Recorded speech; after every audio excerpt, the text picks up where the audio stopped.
tem o prazo prescricional de ações indenizatórias em relação a vícios estruturais, a vícios redibitórios, é de 20 anos, por conta de já ter fluído mais da metade do prazo. E quando que você consegue, qual o termo que você toma como start para a contagem desse prazo? Quando o vício aparecer. Por exemplo, a gente tem imóveis aí com 40 anos que estão saudáveis e um belo dia consegue-se descobrir que há uma falha de projeto, uma falha estrutural. Em tese, teria 20 anos para entrar com uma ação indenizatória contra a construtora, se ela ainda existisse e tudo, e você se resguardar. Com a lei de autovistoria, isso é uma situação que fica interessante, porque o vício ele é oculto a partir do momento que o lesado não tem consciência dele, não tem ciência desse vício. Mas a partir do momento que você tem um laudo que atesta que lá estruturalmente, ou por exame de raio-x, ou exame de carga dinâmica, que atesta que tem um problema estrutural, esse vício que estava oculto, ele aparece. E a partir do momento que esse vício aparece, começa a fluir o prazo prescricional. A gente sabe que não existem virgens quando se trata de negócios. Então, assim, eu não sei se quando foi elaborada a parou para se pensar nisso. Em determinado aspecto, até é interessante, porque você já toma ciência de um vício na construção, muito provavelmente com a empresa que o construiu ainda atuando. E aí você tem como manejar os instrumentos legais para reparar esse problema. Só que aí você fica naquele aspecto. Se o condomínio, se o responsável pelo imóvel for leniente, for inerte, ele vai perder o prazo prescricional e vai perder o direito à indenização e vai ter que reparar esse problema às próprias expensas, com o próprio custo para o condomínio, via de regra. Então, assim, dando um apanhado geral em termos de responsabilização civil, você tem esse tipo de aspecto, inclusive da parte de atos cometidos pelos funcionários da empresa. Vamos supor que os senhores tenham lá a empresa que presta serviços lá de vistoria, de engenharia como um todo, e um dos seus funcionários cometa uma falha lá na avaliação em determinado ponto da vistoria para se ater ao que é o objeto do seminário. Essa responsabilização vai recair sobre a empresa, independente da empresa ter agido ou não com culpa, mas quem foi negligente foi o funcionário da empresa. Então, o Código Civil ele prevê que a empresa, nesse caso, tem responsabilidade objetiva, ou seja, independente do lesado precisar comprovar a culpa que o funcionário agiu de má fé, o funcionário propositalmente quis causar lesão. A partir do momento que ele causou lesão, essa responsabilidade é objetiva em relação à empresa. E a empresa vai ter que arcar com isso. Da mesma forma, passa a ser a responsabilidade do profissional também que age com culpa na sua... Olha só, dá licença, Tantinho. Eu preciso de uma cadeira. Aqui na mesa, por favor. Por favor, eu preciso de uma cadeira a mais ali. E eu queria chamar aqui para compor a mesa. Ele não é engenheiro, mas o que acontece é que é o Salim Ibrahim Levi. Ele é diretor de relações com associados da Associação dos Analistas Profissionais de Investimento no Mercado de Capitais. Todos nós sabemos que hoje o mercado de capitais também você tem uma série de fundos que envolvem imóveis, né? Fundos imobiliários. Então, eu acho que ele pode contribuir também, não só na lei de vistorias, como o quanto essas vistorias podem interferir em relação a preços e valores de imóveis, tá bom? Obrigada. Pode dar continuidade. Obrigada. Em relação à questão da análise mercadológica que essa lei de auto-vistoria abre para os profissionais, isso é uma grande oportunidade, é um nicho enorme para os profissionais de engenharia e arquitetura. Só que, da mesma forma que abre um grande nicho de mercado, abre um grande leque de responsabilidades. Essas vistorias sendo feitas de forma consciente, de forma responsável, elas têm tudo a garantia e a segurança que a sociedade precisa dos imóveis. Várias vidas que já foram ceifadas deixarão de ser em função dessa lei. Só que a coisa tem que ainda amadurecer mais, tanto no seio da sociedade, quanto no aspecto jurídico, ser melhor adequada juridicamente falando, e, principalmente, os realizadores desses laudos terem a consciência que a sua responsabilidade profissional e civil ela é ampliada com essa lei. Porque isso, eu falei, inclusive, para aquele senhor, o último da ponta, com o nome... Não, mais cedo. Veronese, exatamente. Pior que ele tem o sobrenome do amigo meu. O Veronese. Eu estava conversando com o Veronese, estava conversando com o Silvio ali no curso dos debates mais cedo. E o grande problema é que a lei, sim, ela tenta transferir o poder de polícia, a responsabilidade do poder de polícia, que é obrigação estatal, obrigação e prerrogativa estatal, para o particular. Entendeu? Esse é o grande problema. O Estado, ele quer simplesmente receber de mão beijada o trabalho que é dele, a obrigação que é dele. Só fazendo uma retificação aí, não é poder de polícia. Ele, de uma forma neoliberal, ele está transferindo a responsabilidade, mas não com a polícia. Ele está transferindo... Yara, não. O termo técnico, jurídico, é poder de polícia. Exatamente. Então, tá, desculpa. Tá. É igual aquela questão da certificação. Então, assim, o poder de polícia, que esse poder de fiscalização que o poder público tem sobre o particular, o Estado está querendo transferir essa responsabilidade para o particular, está querendo transferir essa responsabilidade para vocês e para os responsáveis dos imóveis, para fiscalizar algo que era obrigação deles, porque com isso eles diminuem despesa, diminuem o horário e de graça, e melhor do que de graça, é melhor do que de graça, porque se você não fizer, você ainda paga. Para vocês terem uma ideia, aqui na Rio Branco, eu estive fazendo uma avaliação média pelo VR aqui pelo VC aqui da Rio Branco, que está em torno de R$ 3.500. A multa para não realização da vistoria, são 5 V6 aqui, vai dar R$ 17.500 por mês. R$ 17.500 por mês para a prefeitura. E assim, é o tipo de auto de infração que vocês não vão ter, o responsável pelo imóvel não vai ter como fugir. Não tem como haver uma quebra desse coisa.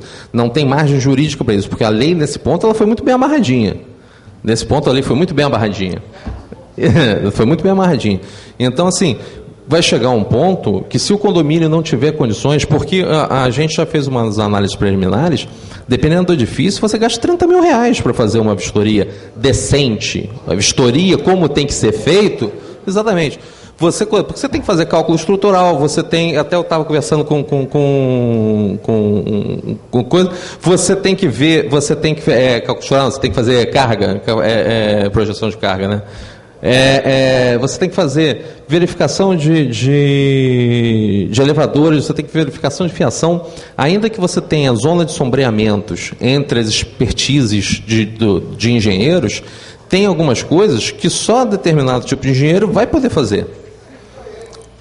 Então, o que acontece? Até essa questão da prefeitura só permitir, lá na comunicação, que haja um responsável só, isso é temerário.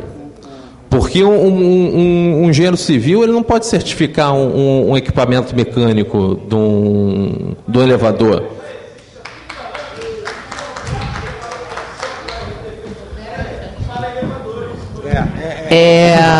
Afonso, por favor, não será permitida intervenção neste seminário sob a minha coordenação, sem que seja por escrito. Então, por favor, respeite a ordem, ok? Obrigada. Então, essa questão porque a gente sabe que há um problema de inadimplência nos condomínios muito grande. Esse prazo, a lei já vem sendo discutida, já tem um tempinho e tudo, e como sempre o brasileiro deixa tudo para o último momento.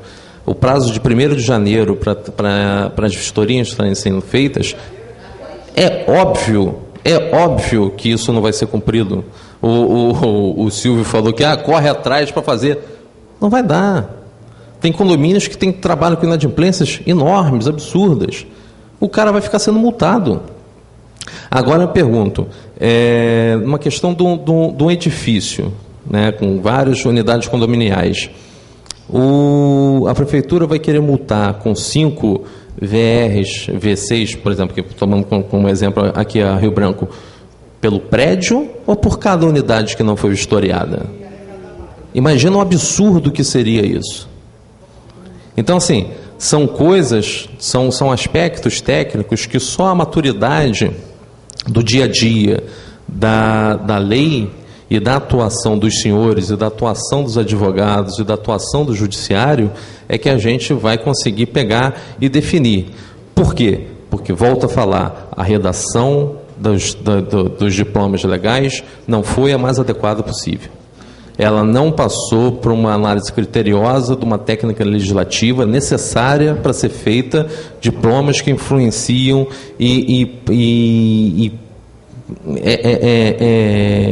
não vou dizer que prejudica, porque no final da história até não é esse o objetivo. Eu quero crer que não seja esse o objetivo da lei, mas sim a questão do resguardo da segurança social. Mas ela precisava necessariamente ser discutida num espectro muito mais amplo do que meramente meia dúzia de gabinete. Como a presidente falou, o CREA não participou das discussões. Eu realmente não me recordo de nenhuma audiência pública que tenha sido realizada para discutir com a sociedade civil como um todo. Eu não me recordo de nenhum seminário e nenhuma grupo de estudos com a OAB nesse sentido para discutir. Então, a partir do momento que você cria uma lei sem ter esse tipo de preocupação, você cria um Frankenstein jurídico. E todo Frankenstein jurídico ele vai causar danos. Isso é invariável. Não sei se os senhores já ouviram falar da Lei de Crimes de Informática, Lei Carolina Dickmann. Isso é uma piada, porque ela foi uma lei que foi feita, uma das minhas especializações também é em Direito Eletrônico, ela foi uma lei que foi feita, só que ela precisa de perícia para se descobrir, né, exatamente de onde partiram as coisas, para rastrear a informação. Só que as penas que foram cominadas aos crimes jogam a lei no GCRIM, no Juizado Especial Criminal, que não dá para fazer perícia. Eu vou... Posso só falar uma coisa? Sim, claro. A Carolina Dickmann, por acaso, é amiga da minha irmã. E, na realidade, essa lei não foi totalmente equivocada mesmo. Porque foi o próprio técnico de informática, que foi na casa dela, para fazer um reparo no computador, que espetou um pendrive e tirou as fotos dela. Então, não houve invasão de equipamento, não houve nada disso. Foi um lobby. Não, nesse caso aí... Não houve. Não, eu garanto você, porque eu sou especialista e não, do alvo... Ele não fez, ele foi lá e espetou. Não foi bem isso, não foi bem isso. Não, a coisa é um pouquinho pior do que isso aí. Tem outros interesses muitíssimo maiores que a Carolina Dickmann envolvidos nisso. Mas a questão que eu estou mostrando em relação à questão de você fazer uma lei sem se refletir, como que se vai aplicar essa lei? Como é que você pode ter uma lei que pune um crime, que você necessita de perícia, mas que a pena que você comina para essa lei joga você para julgar num juiz que não faz perícia, porque em tese seria um crime de menor potencial ofensivo. Então é uma piada uma lei dessa. É a melhor política de uma lei para inglês ver. Da mesma forma, essa questão da lei de auto-vistoria, quanto joga para os senhores e joga para a sociedade a responsabilidade de fiscalizar os imóveis. Que a Defesa Civil vai ter uma estrutura que vai ser possível fazer essa fiscalização toda, ninguém é ingênuo, idiota de achar que vai ter, a menos que o aparelho estatal ficasse mega, ultra inchado. Mas se houvesse um trabalho criterioso, por exemplo, aqui, nesse entorno aqui da Praça Tiradentes, Rua do Ouvidor, em Lavradinho, em locais mais críticos, que a gente sabe que os imóveis já têm um tempo de vida, que já passou, muitas das vezes, o prazo de vida útil dos imóveis, seria mais simples de pegar um imóvel que tivesse, que colocasse em risco a sociedade. Quantas e quantas vezes a gente vê incêndios aí naquela região do Saara, na região da Alfândega? Óbvio, é muito mais fácil ter um incêndio ali do que no H2 na Barra, no O2 na Barra, que é um imóvel novo, mega, com N dispositivos de segurança. Então não precisa nem ser muito especialista no assunto para você ver que a coisa está um pouco deturpada, e essa foi uma oportunidade que o poder público jogou, ou está tentando jogar a responsabilidade para a sociedade, e que infelizmente os senhores vão ter que redobrar as atenções para não serem responsabilizados. Porque, por exemplo, um prédio que caia, que os senhores tenham atestado que a construção duraria pelo menos mais 5 anos, vocês podem ser arrolados como homicidas culposos. E aí? A pena é de 1 a 3 anos por cada? Sim. A questão não é de que a demora que se prove, mas a questão é que fica o nome. Porque a associação primeira que se faz, que vai para o jornal, é o nome do engenheiro que deu o laudo. Só, o doutor fulano de tal lá disse que o prédio não ia cair, e o prédio caiu. Você sabe o que vai acontecer com a reputação dos senhores? Até provar que nariz de porco na tomada?